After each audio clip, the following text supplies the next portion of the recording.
Hello, today we're going to be talking about how to launch your startup from stealth. My name's Morgan McLintic. Welcome to Fired Up. In Q2 2024, VCs pumped $3.9 billion into pre-seed, angel, and seed round companies. That's over 1,500 companies in that quarter alone. So it's very important to launch the company correctly so that you can stand out. And in order to do that, we see that there are 6 different stages. So we're going to talk about those today, but they are brand, website, the announcement, the content that you'll need, getting the martech configuration right, and a bunch of other things you're going to need just to make sure that you get out of the gates quickly. So today, we're going to dive into each of those, and we'll start with the brand. Now is the time to think about your brand and your values and your mission and your culture so that you can see what makes your company stand out from everybody else.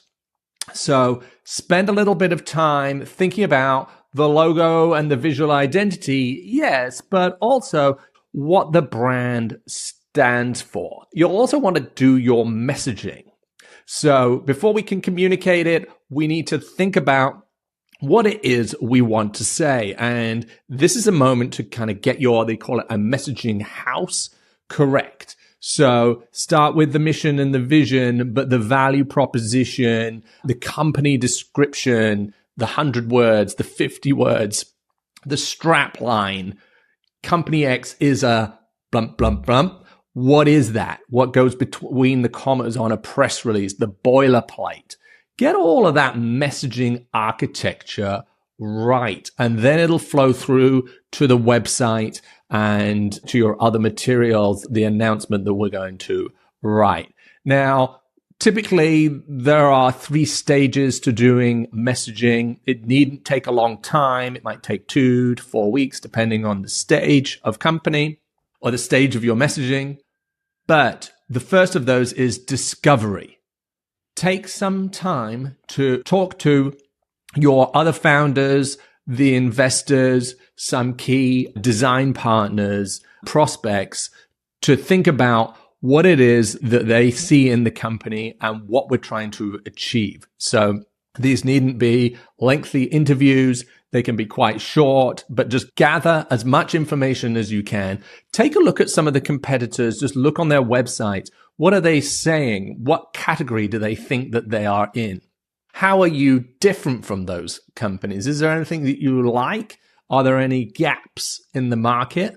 Let's just take a quick moment to take a look at the market. So the messaging that we come up with is differentiated. The second part of messaging is obviously the development of the messaging itself. And as I say, there are lots of templates out there, and you know that your messaging is going to change. So you needn't spend a lot of time on this, but do codify it and circulate it to those stakeholders so that everybody feels aligned. It is amazing how many startups go to work out their messaging in their funding announcement when actually they should take a step back and do this beforehand, and how many of them are not aligned on what their messaging and the company description actually is. You sometimes find that there's a difference between what the investor thinks where the business should go and where the CEO and the founders think. And don't work that out in the funding announcement, work that out now.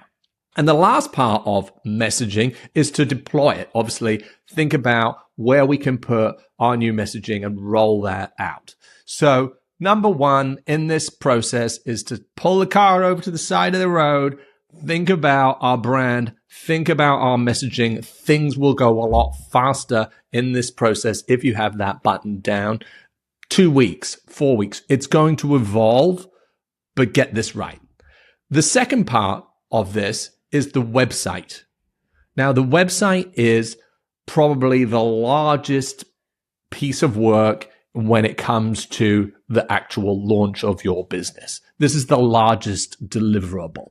So what does your website need? Well, my personal preference is to have a multi-page website. I know that you can do them in these long scrolling pages, but I feel like that makes the company look smaller. So it's better to break it out into a number of different pages. And which pages do you need? Well, it needn't be a massive exercise. Again, the website can evolve. It will evolve, and it's digital, so you can update it, but you need a website that makes you look credible. Every buyer is going to come through your website, and it is going to reflect the messaging that we've just done and the brand and the visual identity, and it's going to add a lot of credibility to your business.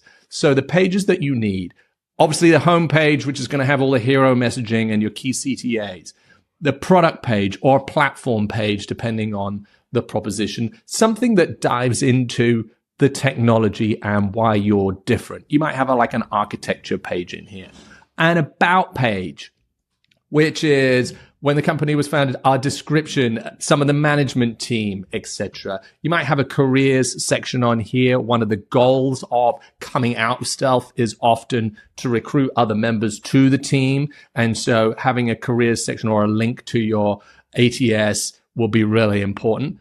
Let's have a blog. We'll talk about content in a minute, but we need to look alive. We need to have things for our visitors to do on the site. And a blog is a great place to start laying out our vision for the category, how we're different, some of the issues we see prospects facing. We'll also want some kind of CTA, a call to action. So our primary call to action for most companies at this stage is to sign up for a demo. That's going to need to be on a landing page with a form. We'll talk about the martech stack in a moment, but there needs to be a CTA for the demo and then also a CTA for contact us. Some other people are going to want to partner. They're going to have other inquiries that are non-sales related. They need a form to fill in. Now, entirely optional are other pages. Depending on your business, you want a solutions page. What are the problems that we're trying to solve, or use cases or verticals? Those can come after launch, but sometimes it's good to have them if you already got those kind of things built out. If you are a business that works through a channel and are looking for partners, then having your partner page and a little form on there might be quite good. Who are the current partners? And often it's too early for this, and it can just be a logo slider, but a customers page where you can put case studies. That will come down the line. But if you have some, and some companies are already got, maybe they bootstrap before they fully launch, they've already got customers. Great place to put that. But at the very least, your website needs to be homepage, product or platform page, about page, the careers, the blog, and a couple of CTAs like contact us and request a demo. Now, we often get asked, what's the best content management system to host your website on? And there's a huge variety of these. Most of the startups that we work with use WordPress. Why do they use WordPress? Because it's free, because there are lots of WordPress builders, Elementor, Divi, that you can quickly build out some templates for your website. There's a huge community of developers with plugins for WordPress so that you can extend the functionality of your website now and in the future. We like Yoast for SEO. So it's going to be a very scalable platform for you. And I would say 60% of our clients are on that, perhaps more. The other CMSs that they use are Webflow. This is a more hosted version. You have to pay for every seat. But again, it has a big community. It has a whole bunch of out-of-the-box templates. People are very happy with Webflow. 25% of our clients are on that. HubSpot has its own CMS, which is relatively new, although, again, a growing community around that. People might choose that because it ties very closely with the marketing CRM, and so you get sort of richer data about who's on your site, which can be a real advantage down the line, particularly if your sales team is going to use Sales Hub Pro. Then you've got the CMS and the marketing and the website all in one. That's really the proposition. So some companies like that. What we try to avoid is any CMS that's a headless CMS, which requires developers. This is really for more sort of transactional websites. don't complicate things at this stage. That's probably over-engineered for you. But we do see particularly teams with large amounts of developers really skewing towards these headless CMSs, but it does make it very difficult for the marketing team to use. So the website is the second thing. This is going to take the longest. Now, it can take 3 months to develop a very sophisticated website.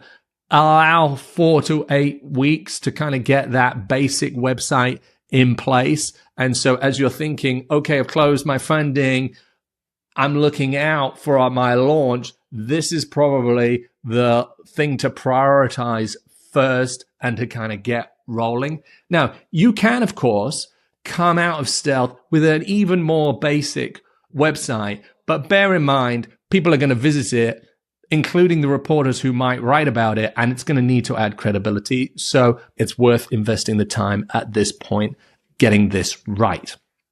Now, the third part of this is funding or the launch announcement.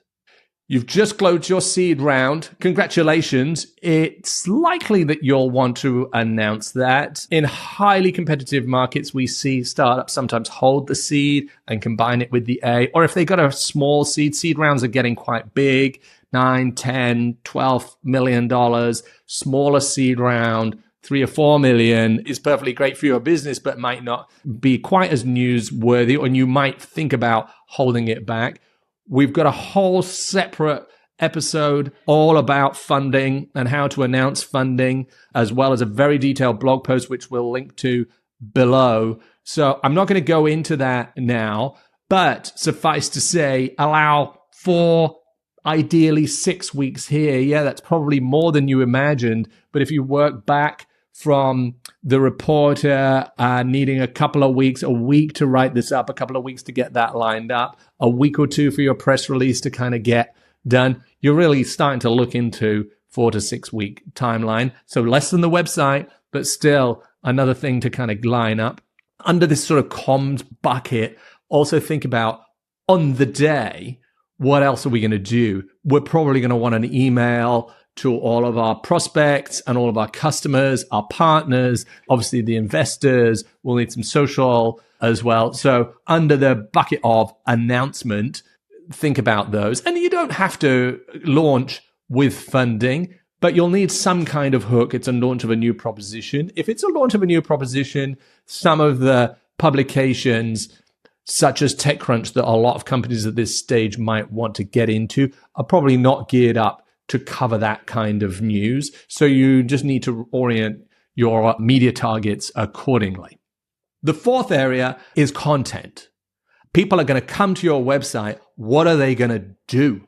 We need to provide them top, middle, and bottom of funnel content so that they don't just come on, take a quick look, and bounce off. We know that prospects need multiple touches, and a lot of startups just don't have a lot of content by default. And so it is a good idea, if you have time, to build out a conversion asset so that you're ready when traffic comes from your wonderful TechCrunch piece that you got, comes to your website, they take a look around, they're not ready for a demo. They're still just exploring. They need some top of funnel information, but we'd love to know who they are. We need a conversion asset, a lead magnet. And what do we mean by that? We mean something like an ebook or a white paper that gives them information, educational material that you would gate behind a form so they can fill in, the prospects can fill in the details and you know who they are. And in exchange, they get this information. Now, that's going to take some time to develop. The ebook cannot be a brochure. It actually has to deliver a neutral value from your thought leadership and the experience that you've got to the prospect in exchange for the price of their email. No one wants to pay for a brochure with their email. That will be a negative experience. But what you do have as a startup is lots of expertise about the problem that you're going to address. So codify some of that into an asset, get it nicely designed and put it behind a form, and then start to generate leads, because you are going to get a lot of traffic to your site and it could just come and then go away. You haven't really benefited from that as much as you could have done. In addition to this content, we talked about the blog. So having, what I would say, 2-4 blog posts maybe already in the hopper so that it looks like your blog has been alive and is moving. You can backdate those if you really want, but just having some material out there when it comes to content too. And I would also say I would build out a short email nurture for the people who have downloaded your ebook. An email nurture is the email that they get. Hey, here's your ebook, enjoy it. And then maybe you would provide them like 4 or 5 days later, another email highlighting one of your blog posts and some other material so that you're starting to build that relationship and acclimate them to receiving information from you so they don't forget, because people are busy and they go off and do different things and you want to warm those leads up. They're not ready for a demo. How do we get them there? One of the ways is through email. So an ebook, let's say as a conversion asset, is going to take about 4 weeks to produce as well. That is a week about conceiving the concept, doing the interview with the subject matter expert. If you're the founder, that might well be you. It's hard to get on your calendar. That is a week of drafting it, and you're thinking about 2,000-3,000 words here. Could be a little bit less, but something pretty meaty.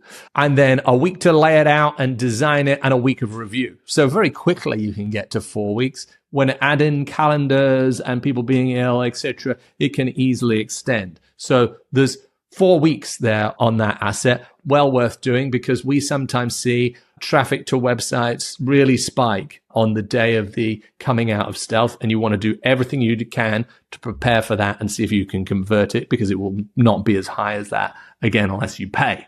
The fifth element is martech. So what is martech? It is the marketing technology that you use in order to understand user behavior on your website. Now, for most startups, they have a very simple martech stack, and that consists of the website. We just talked about WordPress there, for instance, a CRM, a customer relationship management platform such as HubSpot. I'm going to say 95% of our clients, startups, use HubSpot, and we're thinking about their Marketing Hub Pro here tool, although your sales team might want to use the sales part of it. So getting a place for all of your contacts to go and a place to build the forms that will then go on the landing pages on our website, and a place to send the email nurture from, that's HubSpot. So it takes a bit of configuration.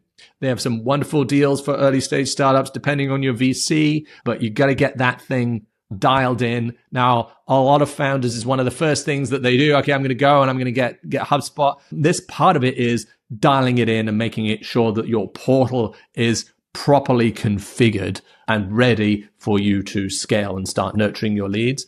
The other parts of the martech stack are typically Google Analytics 4, a free tool from Google that helps you understand user behavior on your website. You need to have that properly configured with goals. So when someone fills in a form on your site, it triggers a little goal and you can track that. You can use another Google tool called Tag Manager to do that and help you scale. Tag Manager is an amazing, also free tool. And as well as Search Console, Google Search Console. And Google Search Console is another free tool, great for startups, that will give you all the SEO information you want about the keywords that people are using to come to your website.